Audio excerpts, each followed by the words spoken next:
दोस्तों, उत्तर प्रदेश के धर्मांतरण कानून पर सुप्रीम कोर्ट ने बड़ा प्रश्न चिन्ह लगाते हुए योगी को सियासी तौर पर हिला दिया है। बाबा की सरकार को बड़ा झटका देते हुए कोर्ट ने तमाम ऐसी एफआईआर्स को रद्द तक कर दिया है। सुप्रीम कोर्ट का यह एक्शन सरकार की नींद उड़ाने का काम कर रहा है, क्योंकि भाजपा नेता अक्सर धर्मांतरण को चुनावी हथियार के तौर पर इस्तेमाल करते पाए गए। बगल के राज्य में भी चुनावी डुगडुगी बज रही है और इसी बीच सुप्रीम कोर्ट का धर्मांतरण कानून को लेकर बड़ा एक्शन लेना बीजेपी को सियासी तौर पर भी बहुत ज्यादा हिला कर रख देने वाला है। नमस्कार, मेरा नाम हिमांशु मिश्रा है, आप देख रहे हैं 4PM न्यूज नेटवर्क। दोस्तों, उत्तर प्रदेश के अवैध धर्मांतरण कानून 2021 पर सुप्रीम कोर्ट ने गंभीर संवैधानिक सवाल उठाए हैं। इस कानून के तहत दर्ज कई एफआईआर्स को रद्द करते हुए जस्टिस जेबी पारदीवाला और मनोज मिश्रा की पीठ ने यह कहा है कि कानून के कई प्रावधान प्रिवेसी, समान व्यवहार, लोगों की आजादी और संवैधानिकता की कसौटी पर खरे नहीं उतरते हैं। इसका सीधा सा मतलब क्या है दोस्तों? मतलब यह है कि इस कानून के जरिए संविधान की मूल भावना का कहीं ना कहीं उल्लंघन किया जा रहा है और चुनिंदा तरीके से इसे अमल में लाया जा रहा है, लोगों को परेशान किया जा रहा है। ऐसे में सुप्रीम कोर्ट ने जो फैसला दिया है वो बेहद महत्वपूर्ण हो जाता है, क्योंकि बीजेपी शासित राज्यों में धर्मांतरण विरोधी कानून के जरिए अल्पसंख्यकों पर कार्रवाई का सिलसिला लगातार जारी है। अभी कुछ दिनों पहले राजस्थान की बीजेपी सरकार ने भी ऐसा ही कानून लागू कर दिया, जिसमें आरोपी के घर पर बुलडोजर चलाने जैसी कार्रवाई का नियम भी बनाया गया है।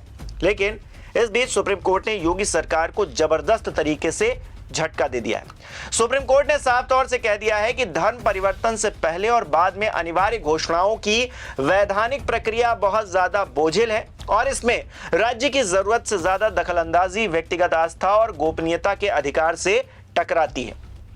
हालांकि अदालत ने स्पष्ट किया कि वो फिलहाल अधिनियम की संवैधानिकता और संवैधानिक वैधता पर अंतिम फैसला नहीं दे रही है, लेकिन यह भी कहा कि इन पहलुओं को नजरअंदाज नहीं किया जा सकता, क्योंकि कानून का इस्तेमाल लोगों को परेशान करने के लिए नहीं होना चाहिए।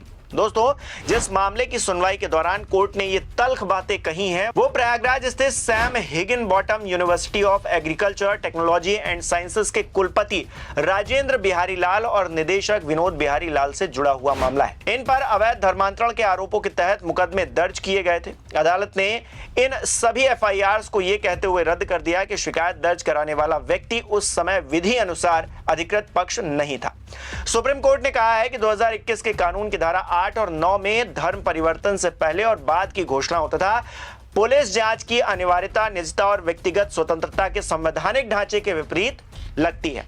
अगर इस मामले में किसी तीसरे व्यक्ति को शिकायत करने का अधिकार दिया जाए तो आपराधिक कानून उत्पीड़न का हथियार बन सकता है, जिससे बेवजह या फिर दुर्भावनापूर्ण मुकदमेबाजी बढ़ेगी और धार्मिक आजादी कमजोर होगी। दोस्तों, सुप्रीम कोर्ट ने साफ कर दिया है कि 2024 में यूपी सरकार ने कानून में संशोधन करके तीसरे पक्ष को शिकायत का अधिकार दिया, लेकिन यह संशोधन पुराने मामलों पर लागू नहीं हो सकता। इसलिए उस समय के अनुसार केवल पीड़ित या उसके परिवार को ही शिकायत का अधिकार था। अदालत ने अटॉर्नी जनरल आर वेंकटरमणी की यह दलील खारिज कर दी कि सामान्य आपराधिक प्रक्रिया यानी कि सीआरपीसी की धारा 154 से किसी को भी सूचना देने का अधिकार मिल जाता है। सुप्रीम कोर्ट ने कहा है कि संविधान की प्रस्तावना और अनुच्छेद 25 हर व्यक्ति को न कि सिर्फ नागरिकों को अंतरात्मा की स्वतंत्रता और धर्म का पालन, प्रचार व प्रसार करने का अधिकार देता है। अदालत ने 2017 के एस पुट्टुस्वामी बनाम भारत संघ के निर्णय का हवाला देते हुए कहा कि धर्म और आस्था का चुनाव भी व्यक्ति की निजता और स्वायत्तता के दायरे में आता है। अदालत ने कहा कि दर्ज एफआईआर और आगे की जांच संदेहास्पद मकसदों से प्रेरित लगती है और इसमें ईमानदारी का अभाव दिखता है, इसलिए सभी एफआईआर और उससे संबंधित कार्रवाई रद्द की जाती है। दोस्तों, सुप्रीम कोर्ट का यह फैसला ऐसे समय में सामने आया है जब दूसरी पीठ देश के 8 राज्यों यूपी, मध्य प्रदेश, हिमाचल प्रदेश, उत्तराखंड, छत्तीसगढ़, गुजरात, हरियाणा और झारखंड के फ्रीडम ऑफ रिलीजन कानूनों की संवैधानिक वैधता पर विचार कर रही है। इन कानूनों को याचिकाकर्ताओं ने मनमाना और मौलिक अधिकारों के विपरीत बताया है। इसी बीच राजस्थान की बीजेपी सरकार की तरफ से धर्मांतरण विरोधी कानून पास करना अपने आप में और भी ज्यादा हैरानी भरा दिखता है। विधानसभा से पास हुए इस कानून में कठोर दंड का प्रावधान किया गया है, जिसमें दोषी पाए जाने पर 7 साल से लेकर आजीवन कारावास तक की सजा दी जा सकती है।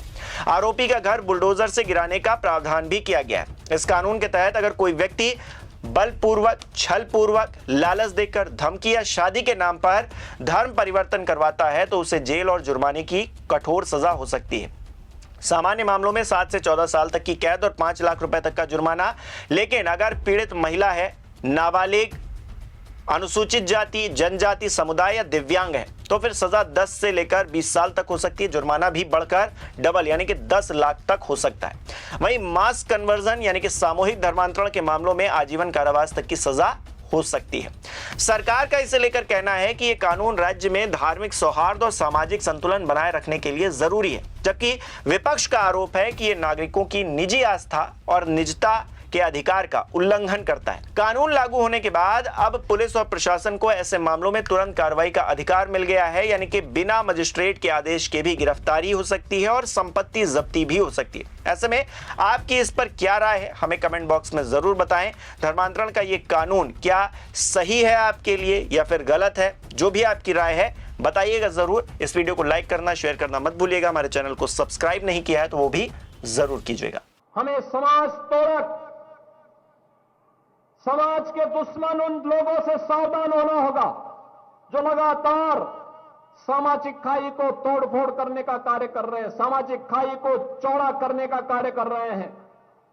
और हमें उन लोगों से भी जिनको शांति और सौहार्द पसंद नहीं है, उनसे भी सतर्क रहना होगा। याद रखना, उत्तर प्रदेश में हमने एंटी कन्वर्जन बिल भी बनाया है, धर्मांतरण विरोधी बिल और लव जिहाद के खिलाफ भी हमारा एक विधेयक पास हुआ है। जो भी इसमें लिप्त पाया जाएगा, सख्ती के साथ उससे निपटने का काम करने का प्रयास हम लोग कर रहे हैं। लेकिन समाज को भी इसके लिए जागरूक होना पड़ेगा, समाज को भी इसके लिए इकट्ठा होना पड़ेगा। हम सब एकजुट होकर के कार्य करेंगे तो दुनिया की कोई ताकत आपका बाल बांका नहीं कर पाएगी। आप सुरक्षित रहेंगे, उत्साह और उमंग के साथ अनंत काल तक आपको इन पर्व और त्योहारों के साथ जुड़ने का अवसर प्राप्त होगा। और जुड़ने का यह आनंद आने वाली पीढ़ी के लिए अगर अच्छा भविष्य देंगे, आने वाली पीढ़ी आपके प्रति कृतज्ञता ज्ञापित करेगी।